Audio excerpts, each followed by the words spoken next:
ನುಡಿದಂತೆ ನಡೆಯಿರಿ, ನಡೆದುಕೊಳ್ಳಿ, ಜಾರಿಕೊಳ್ಳಬೇಡಿ. ರೈಲ್ವೆ ಹೋರಾಟ ಸಮಿತಿಯ ಅಧ್ಯಕ್ಷ ಕುತ್ಬುದ್ದೀನ್ ಖಾಜಿ. ಅಮೃತ ಭಾರತ ಯೋಜನೆಯಡಿ ನಿರ್ಮಾಣಗೊಂಡ ಬಾದಾಮಿ ರೈಲು ನಿಲ್ದಾಣವನ್ನು ಉದ್ಘಾಟನಾ ಕಾರ್ಯಕ್ರಮಕ್ಕೆ ಆಗಮಿಸಿದ ರೈಲು ಮಂತ್ರಿ ವಿ ಸೋಮಣ್ಣ ಅವರಿಗೆ ರೈಲ್ವೆ ಹೋರಾಟ ಸಮಿತಿಯ ಅಧ್ಯಕ್ಷ ಕುತ್ಬುದ್ದೀನ್ ಖಾಜಿ ಹೇಳಿದ್ದೇನು? ಬಾಗಲಕೋಟ ಭೂ ಸ್ವಾಧೀನಾಧಿಕಾರಿಗಳು 2013ರಲ್ಲಿಯೇ 580 ಎಕರೆ ಭೂಮಿಯನ್ನು ರೈಲ್ವೆ ಇಲಾಖೆಗೆ ಹಸ್ತಾಂತರಿಸಿದ ಫಲವಾಗಿ ಲೋಕಾಪುರದವರೆಗೆ ಕಾಮಗಾರಿ ಮುಗಿದಿದೆ.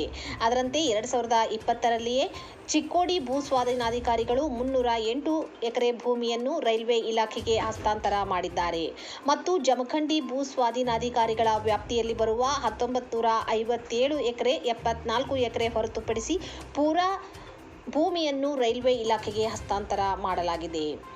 ಬಾಗಲಕೋಟದಿಂದ ಕುಡ್ಚಿವರೆಗೂ ಪೂರ್ಣ ಪ್ರಮಾಣದ ಕಾಮಗಾರಿ ಪ್ರಾರಂಭಿಸಲು ಸಣ್ಣ ಪುಟ್ಟ ಸಮಸ್ಯೆಗಳನ್ನು ಹೊರತುಪಡಿಸಿ ಇನ್ಯಾವುದೇ ತೊಂದರೆಗಳು ಇರುವುದಿಲ್ಲ. ರಾಜ್ಯ ಸರ್ಕಾರ ಯೋಜನೆಗೆ ಅಗತ್ಯವಿರುವ ಭೂಮಿಯನ್ನು ರೈಲ್ವೆ ಇಲಾಖೆಗೆ ಹಸ್ತಾಂತರಿಸಿದೆ ಮತ್ತು ರೈತರ ಇನ್ಯಾವುದೇ ಸಣ್ಣ ಪುಟ್ಟ ಸಮಸ್ಯೆಗಳು ಇದ್ದರೆ ಬಗೆಹರಿಸುವುದಾಗಿ ಹೇಳಿದರು.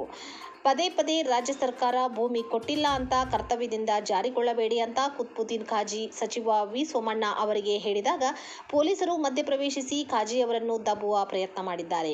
ಖಾಜಿ ಅವರು ಹಠಬಿಡದೆ ಬೇಡಿಕೆಯುಳ್ಳ ಮನವಿ ಪತ್ರವನ್ನು ಅರ್ಪಿಸಿದರು. ಮನವಿಯಲ್ಲಿ ಸಾವಿರಾರು ಕೋಟಿ ರೂಪಾಯಿ ಲೋಕಾಪುರದವರೆಗೆ ಮಾರ್ಗ ನಿರ್ಮಾಣ ಆಗಿದ್ದು ಅಲ್ಲಿ ಪ್ಯಾಸೆಂಜರ್ ರೈಲು ಪ್ರಾರಂಭಿಸಿ ತಾವು ಕೊಟ್ಟ ಭರವಸೆಯಂತೆ 2027ಕ್ಕೆ ಕುಡ್ಚಿವರೆಗೆ ಕಾಮಗಾರಿ ಪೂರ್ಣಗೊಳಿಸಿ ಕೊಡಿ ಅಂತ ಒತ್ತಾಯಿಸಿದರು. ಲೋಕಾಪುರದಿಂದ ಧಾರವಾಡಕ್ಕೆ ಹೊಸ ರೈಲು ಮಾರ್ಗ ನಿರ್ಮಾಣ, ವಿಜಯಪುರದಿಂದ ತಿರುಪತಿಗೆ ಮತ್ತು ವಿಜಯಪುರದಿಂದ ವಾಸ್ಕೋಡಿ ಗಾಮಕ್ಕೆ ಹೊಸ ರೈಲು ಪ್ರಾರಂಭ, ಬಿಜಾಪುರ ಬಾಗಲಕೋಟೆ ಮಾರ್ಗವಾಗಿ ವಂದೇ ಭಾರತ ರೈಲು ಪ್ರಾರಂಭ, ಬಾದಾಮಿ ನಿಲ್ದಾಣಕ್ಕೆ ಇಮ್ಮಡಿ ಪುಲಕೇಶಿ ಹೆಸರು ನಾಮಕರಣ ಮಾಡುವುದು, ಬಾಗಲಕೋಟ ರೈಲು ನಿಲ್ದಾಣದಲ್ಲಿ ನೈರ್ಮಲ್ಯ ಶೌಚಾಲಯ, ಹಿರಿಯ ನಾಗರಿಕರಿಗೆ ಮತ್ತು ಅಂಗವಿಕಲರಿಗೆ ಬ್ಯಾಟರಿ ಕಾರು ವ್ಯವಸ್ಥೆ, ಪ್ಲಾಟ್ಫಾರ್ಮ್ಗೆ ಇನ್ನೊಂದು ಗೇಟ್ ಅಳವಡಿಸುವುದು, ಪ್ಲಾಟ್ಫಾರ್ಮ್ ಸ್ವಚ್ಛತೆ ಕಾಪಾಡುವುದು ಸೇರಿದಂತೆ ಉತ್ತರ ಕರ್ನಾಟಕದ ಸಾರ್ವಜನಿಕರಿಗೆ ಅನುಕೂಲವಾಗುವಂತೆ ಅನೇಕ ಬೇಡಿಕೆಗಳ ಮನವಿಯನ್ನ ಸಲ್ಲಿಸಿದರು.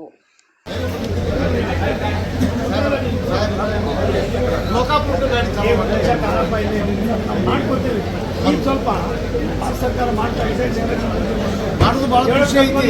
ಆಮೇಲೆ ಲ್ಯಾಂಡ್ ಇಲ್ಲ ಅಂತ ಹೇಳಿದ್ರಿ ಸರ್, ಸ್ವಲ್ಪ ನಿಂದ್ರಿ ಸರ್.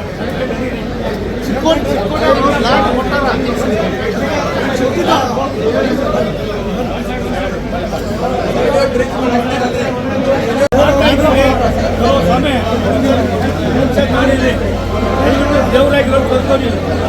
ಮತ್ತು ಸರ್ಕಾರ ಮಾಡ್ತಾ ಇದೆ ಅಂತ ಹೇಳಕ್ಕೆ ನಿಂತಾರೆ, ಅದು ಮಾಡ್ತಾರೆ ಅಂತ ಹೇಳಕ್ಕೆ 1,000 ಕೋಟಿ ಖರ್ಚಾಗಿ ಸಾವಿರ ನೀವ ಮಾಡೀನಿ, ಹಾಳ ಮಾಡಕತ್ತಿರೋದು.